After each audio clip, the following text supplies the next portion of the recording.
the bean stitch, you will chain an odd number because this stitch is a multiple of 2 plus 1. And now we're going to work into the third chain from the hook. I like to work in the back, but that's just personal preference. 1, 2, 3 right here. So I'm going to insert my hook here and draw up a loop. And then I will yarn over, insert in the same chain, and draw up another loop. And one more time, yarn over and insert and draw up a loop.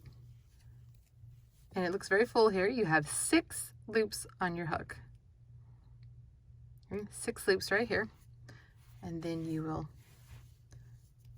yarn over and draw through all 6.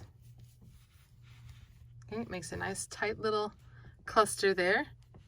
And then you chain 1. And then you skip 1 chain right here.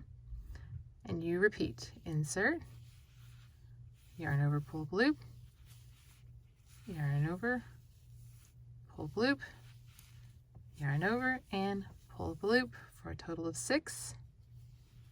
Yarn over and pull through all 6. Chain 1 and just repeat this all the way down to the end, working in every other chain. Here is what your first row should look like. You can see these nice little clusters here that we made, and we're ready to work row 2. Chain 2 to get it up to the height that you need. And we're going to be working into the bean stitches themselves, which you can see right here has a nice open space. So there's our chain 1 coming across here, but we want to work into the bean stitch. So you insert it right in here under both loops, and we work the same motion.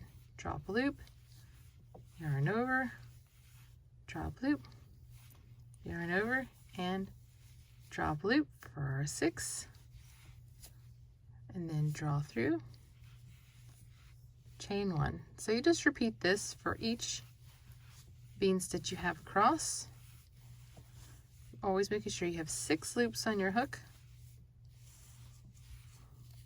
It always takes me a time or two to get through my, I never can hardly do it all in one fell swoop where I pull it through all 6 loops. And then that puts them at opposite directions from each other. And you just repeat this one row right here of chaining 2 and then working your bean stitches in the bean stitches and chaining 1 in between. So it's nice and easy once you get going.